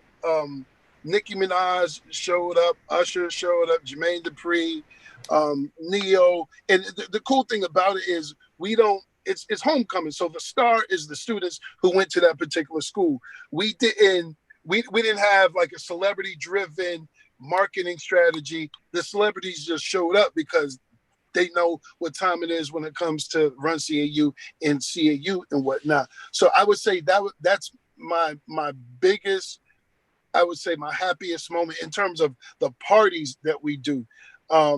Then number two would be gathering with my people on the yard over at Clark on Saturday, because we have a big tailgating situation. And all of my friends from 90, again, I got here in 91. So all my friends come through and they just, it's like, it's homecoming, but it's like a reunion. So big parties on Friday and then kicking it with everybody on Saturday. It's just a great feeling. Unfortunately, we can't do that this year and whatnot. That's why we're doing it virtually. We're going to do it virtually at our homecoming. Out there, I enjoy Stillman. My favorite thing was being from Atlanta, leaving Morehouse, and actually going to Tuskegee, hanging out there, meeting friends for life there, or going over down to Alabama State and really enjoying, because they've always had a super athletic team at Tuskegee. It's always competitive. So I enjoyed that. The whole building a friend at an HBCU that you didn't attend, so that you could always know that, my network just got stronger because I know somebody from Tuskegee. Now I know another engineering brother. So when it comes to how do you approach it, we know that they're making engineers. Shout out to Jerry Clark. His son is over there at ASU. So he's going to be having his first homecoming. So you got to look out. Oh, wow. DJ's down there at Alabama State on a baseball scholarship. So, That's dope. Really enjoyed it. They're young, academically trained young men and women, Black brothers and sisters who are on scholarship for athletics out of school. So they're getting both, so I really enjoy that. We've got the president of Stillman coming on Monday, but we just had to have you, man, because we know that music will create that whole cultural movement, get everybody excited. They got grill masters kind of grilling it up, sharing their recipes, having a Coke and a smile, and actually making sure that we and the whole community stay connected, because it's important that we keep our culture alive. And you and the DJs are all a part of that. You'll be introducing those kids to Luke so that they can at least approach their culture in a holistic way. Our HBCUs celebrate. That's the hashtag. Our HBCUs with an S celebrate. Virtual homecoming, October 10th, 12 through 6 p.m. Eastern Standard. You're going to be joined by DJ Freddie Fingers, DJ Mr. Collar Park. Did I say that right? Yep. DJ Chris Coleman, DJ Genius. So it's definitely going to be something to attend. We can't attend in person, but we will be together virtually. And y'all tune in. Our HBCU celebrate October. DJ Mars, I know you're gonna do a tribute to the Divine Nine. You know, we got you gonna have everybody. You gotta play "Set It Off" for my. There we go. Now you talking. Now you talking. Listen, Now I you love talking. I love all the sororities. Don't get me pigeonholed. Don't get me beat up. I love the red and white. I love the pink and green. I love the blue and We white. gotta represent. Don't See, get me beat up. Don't get me. That's the same thing that happened in the debate last night. See that? You heard that, right? You see how I just set it off, right? That's what happened. That's what I'm talking about, y'all. That's what I'm talking about. She put that code word out there. You see everybody like, uh-oh. You know what it is. Here they come. Here they come. Trying to get me beat up. She trying to get me beat up 9:30 in the morning. No play. That's I love them all. I you grad as well, so alumni here. I love it. Can't wait. We appreciate everything that you do to keep our culture alive. Obviously, we want to check in with you and watch you during that moment. But just say thank you, man, for all that you give the community. Thank you for a great always dad. You're a great reaching out. dad. You're a great dad.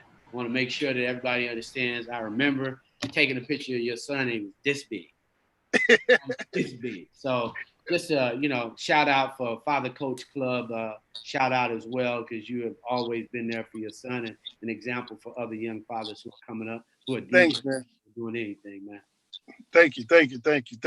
And for you for always reaching out. Like when I'm not just saying it because he's here. Whenever Munson calls me, he asks me, this is the truth. He asks me about my son before he asks me about myself. Like for real. Like he'll call, pick up the phone. Yeah, how's your son doing? Before we even get to Marshall, he's, how's your son doing? So the funny thing, you said you took pictures with him when he was this big. He is now in the second year of college at SMU in Dallas. He's 6'3", 240 pounds. So there ain't no little kid no more. Love it. Yeah, man. I well, love congrats it. to your Thank son, y'all. man, for real. Yeah. Thank you, guys. Thanks for the opportunity. Congrats, man. Thank you. Okay, well, we'll Shout out see DJ you Mars. Thank you, man, We'll see for you always next being Saturday. there. Saturday after next. All right, y'all. Tune it in. Enjoy. Okay, thanks, DJ Mars. All right, bro. Everybody going retro. Thank you. I got to bounce too, y'all. Thank y'all All for right, having me. Kwanzaa. Thank All you right, for Kwanzaa, stopping by. let everybody know what they can do before you Yes. go. Yes, how they well. should be active and how they should vote.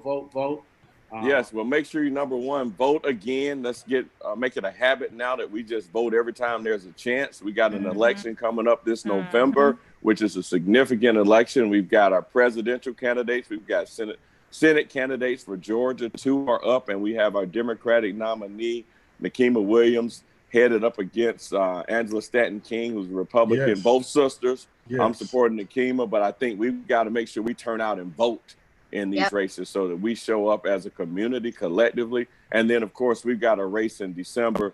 If we don't unify before then, that will put me head up against one of my opponents in the previous race, and looking forward to having everyone back at the polls.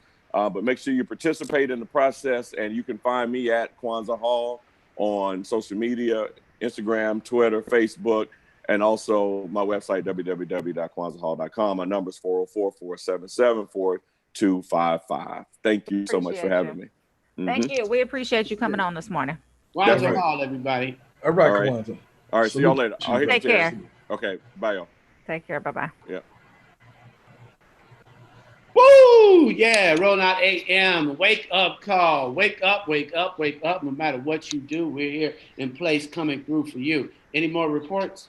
I think I got mine. Let's go with mine. Did y'all see this with the Brat and Lisa Ray? Lisa Ray. Yeah, that's her sister. That's her sister. They're half sisters. They share the same dad. Anyway, her birthday was recently, and Apparently, they have been estranged for maybe the entire duration of the pandemic.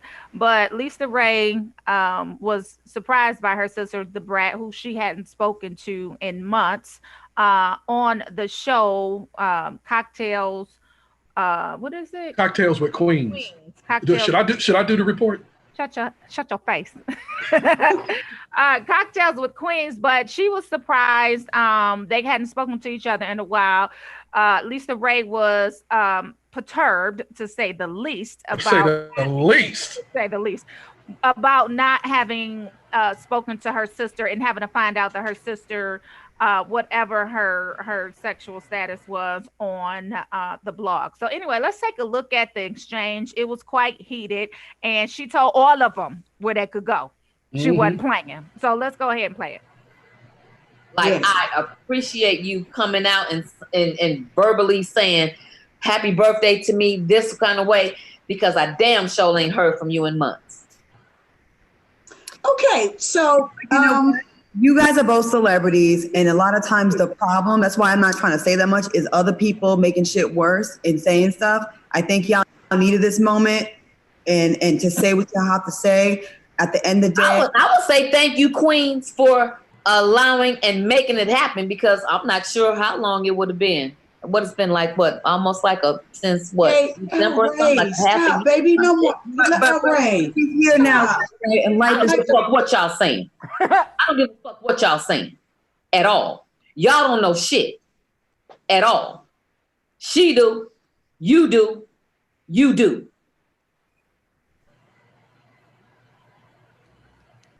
Well, on this awkward. Okay, weirdest fucking surprise ever. Who knew that this surprise was gonna go all the way fucking left? I'm appreciative. I thank you, and all of that. There's clearly you're hurt, Brad. We appreciate you coming on. Oh yeah, I'm hurt. Right. I'm trying to fake it. None of that. I'm not trying to do any of that. Oh yeah, I'm hurt. No one's trying to make anything. But you know what? I was getting into that. Yeah. She said, I don't give a fuck about what none of y'all. She said, quiet on the set. Quiet on the set. She said clear the set. She wanted to go at her sister. And you saw how quiet the brat was. I mean, it's just like, she's a little sister. The brat has always been a little sister. It looked like a bullying situation. I'm like, damn, you got to talk to her like that?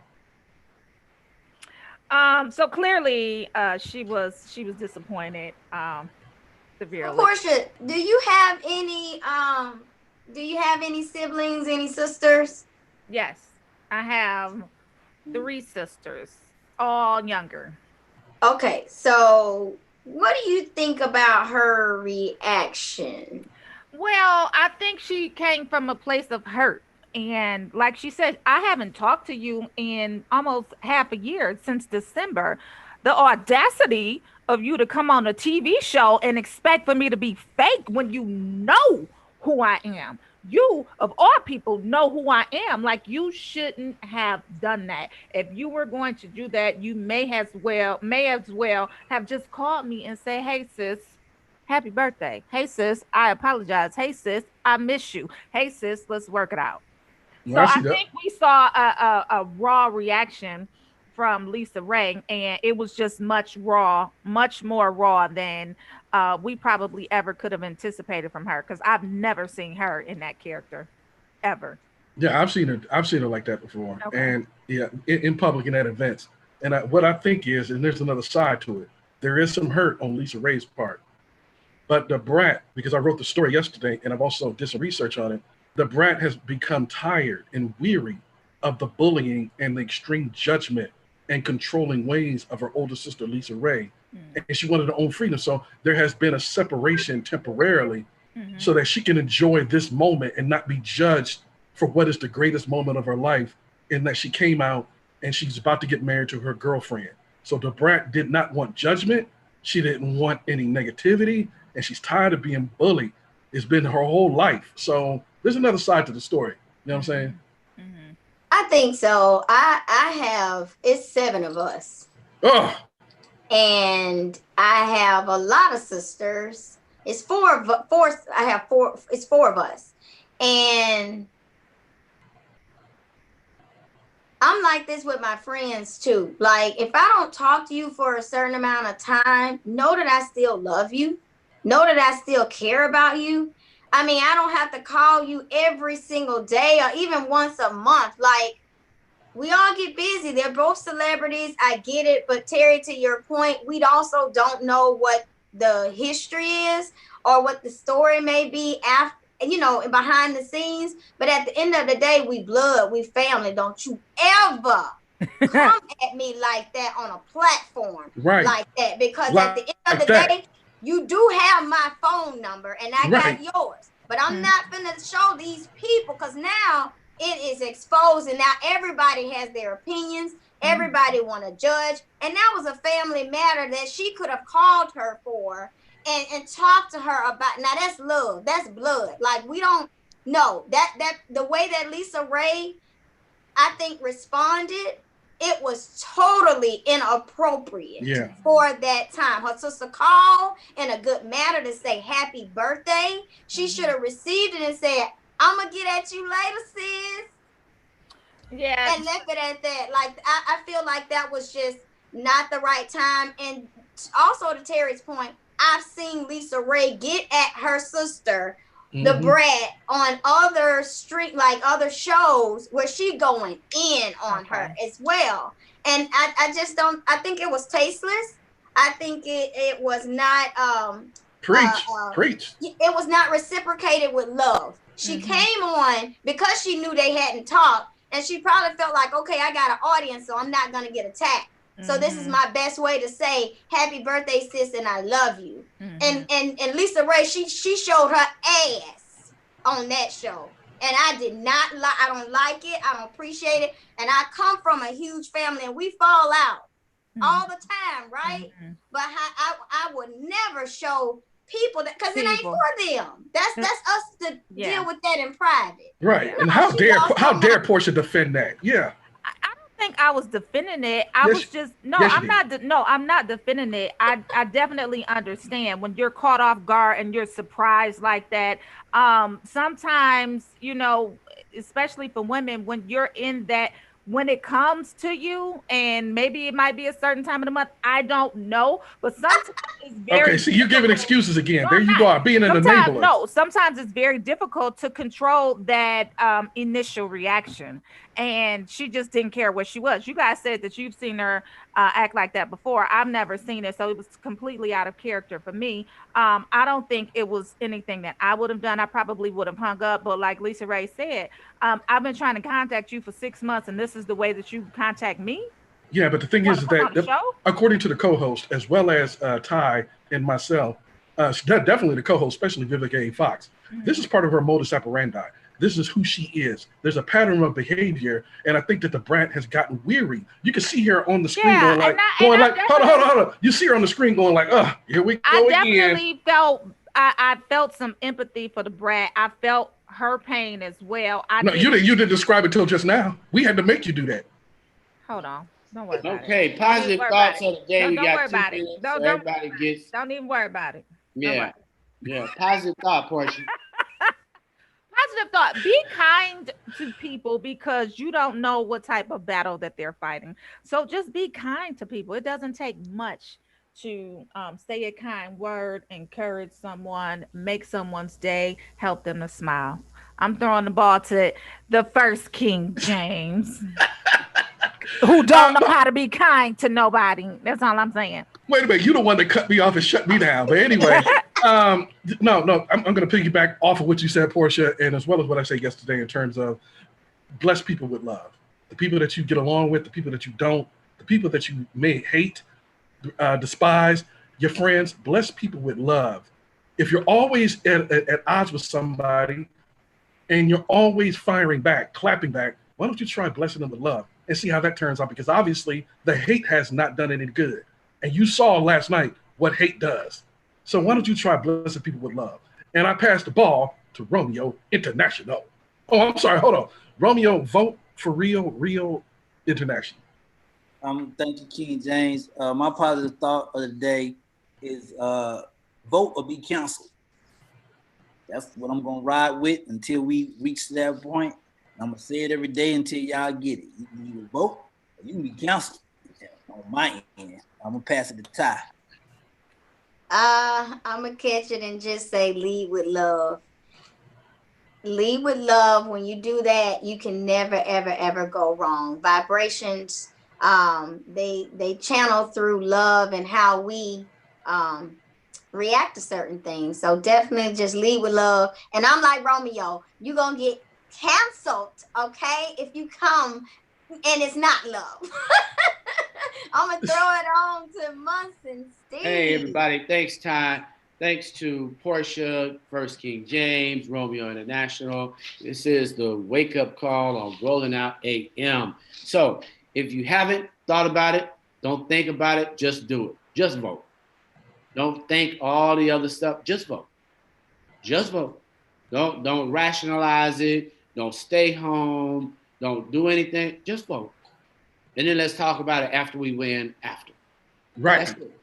And definitely do the census. Fill out the census today. It is the last day of September 2020. You're watching Roll Out AM. Don't forget to check us out. We got a great Donna Brazil, Cora Berry, Masters are all on a seat at the table. Nothing new under the sun. Shout out to everybody that participated in Ride. Bow tie. If you haven't, you got looking for a new lipstick, check out our lipstick sponsor, Bow Tie. She's there, and obviously we've got more good things coming for you. Check out blackbookstore.com, and we are out of here. Rolling Out AM with Ty Cooper, Portia Monique, First King James, Romeo International. We are Rolling Out AM. Wake up call. Love you guys. Peace. See y'all tomorrow.